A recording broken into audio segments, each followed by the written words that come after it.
What's up guys, Rob to Bodies, back with another educational video for you. Now, working with lots of clients over the years, doing diets and training plans, etc., and seeing their progress, everyone seems, well, not everyone, but a large majority, I'd say like 90+% of people, seem to fall into this sort of category where they do really well, they lose a lot of weight at the start, which is a really good benefit of the sort of diets that I recommend, which we'll move on to.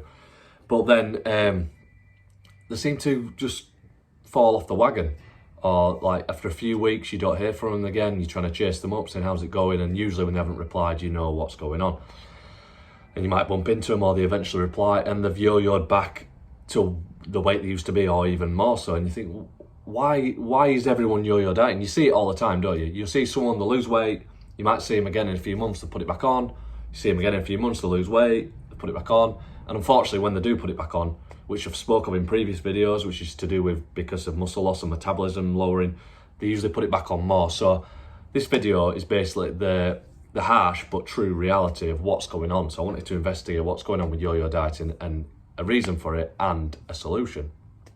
So why can't people stick to the diets? That's basically the main thing. It sounds really simple, but a lot of people don't seem to be aware of it. So why do we yo-yo diet? The main reason is because we go back to how we used to eat. Sounds really simple, doesn't it? And I'm sure deep down people know that, or they even know that at the forefront of their mind, but it just happens. So you go on a diet, to start off, regardless of the diet, people usually, they lose weight if they stick to it, they start exercise program, but they slowly transition back to their old habits, their old foods start to be introduced.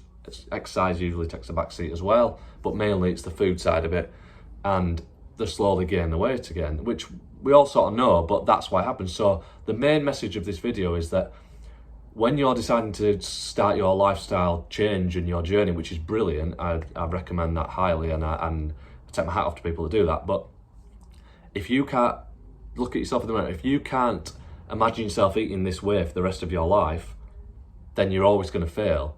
You're just going to be on, how many different diets have people been on?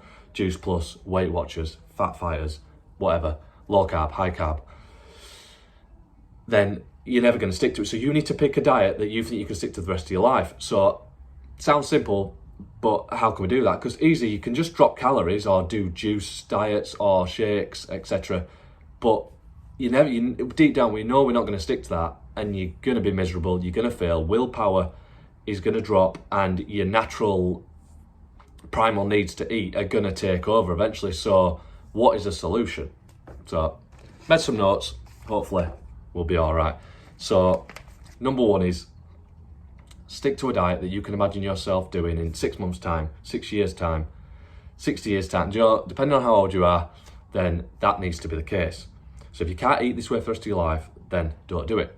And another little side adjunct, if you need supplements to supplement your diet, then I believe you're on the wrong diet as well. If you have to supplement, then you're not getting it enough from your food, then something is wrong. Supplements haven't existed very long. Supplements have one main goal, and it's to put money in the manufacturer's pocket. Remember that. So supplements, not necessary, okay? Unless you have specific medical advice and your GP's told you to put them in, then that's for another video and to discuss with them. But 99% of the time, supplements, because your diet's wrong. Okay, so what's the right diet? That's what people probably going to think, like, what shall I do? How do I pick the right diet? So I think the main thing, which again sounds simple, the right diet is the one that doesn't leave you miserable and hungry. That's when you're going to cheat. That's when you're going to reach for these high calorie foods. Okay, so what can we do to combat this satiety, hunger, and make it feel as easy as possible? Obviously, it's going to be hard cutting out all the crap, but the longer you go without it, which I spoke of before, the better you'll feel. And the amount of times my clients actually message me and say, perhaps I'm due for 2 meals today, but I'm not hungry till 6-7 p.m. at night. Is that okay? Can I just have 1 meal?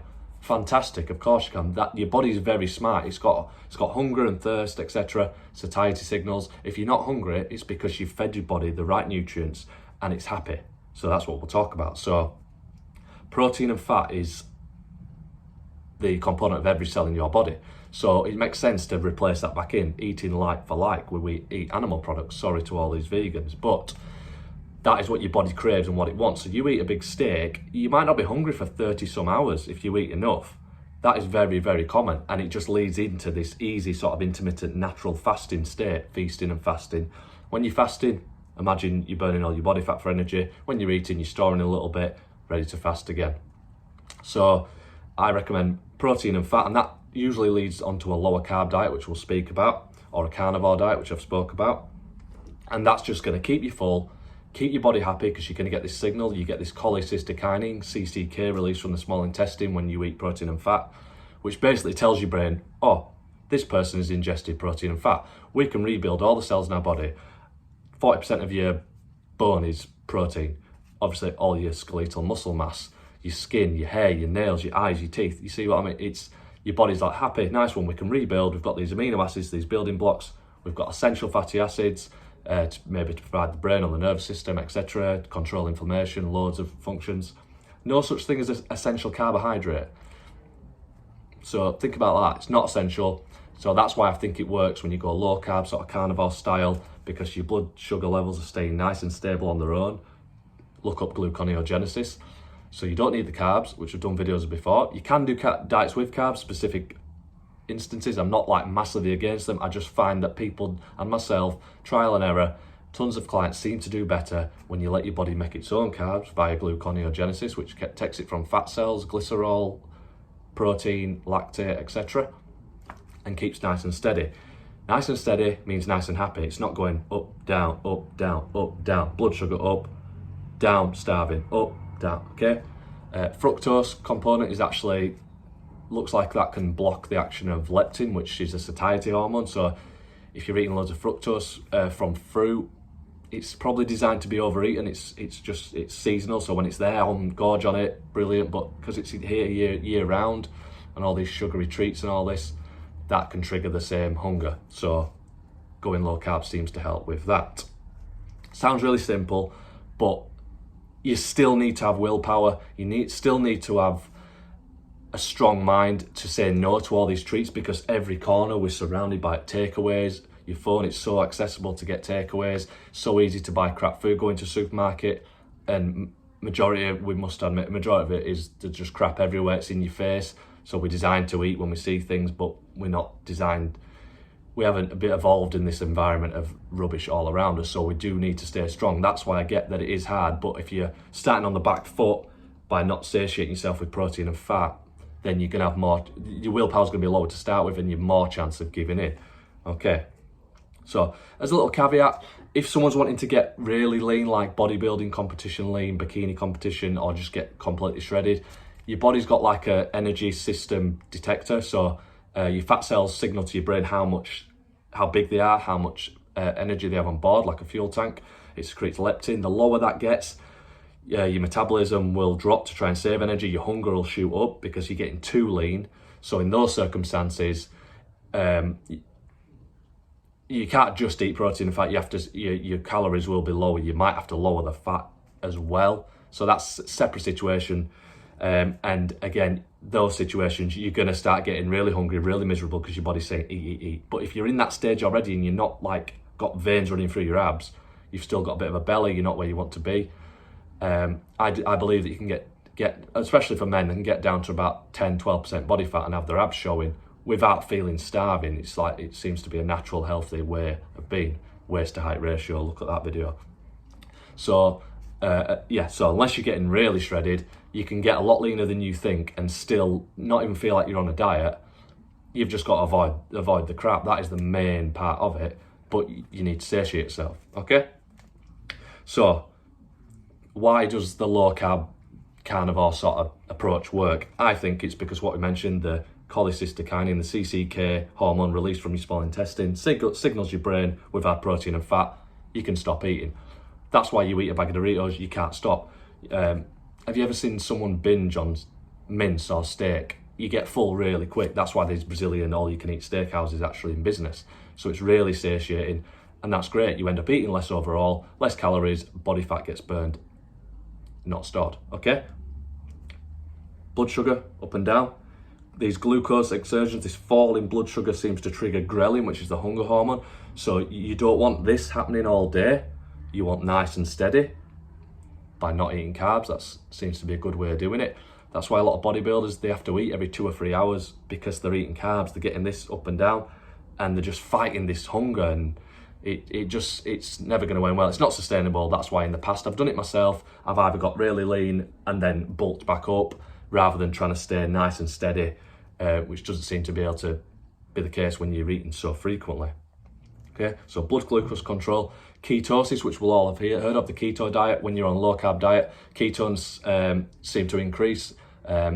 It basically, instead of having glucose, your body detects this. The liver will take fatty acids from body fat and from ingested fat and create ketones as an energy source for the body, fuel, nervous system, for the red blood cells, etc., and the brain.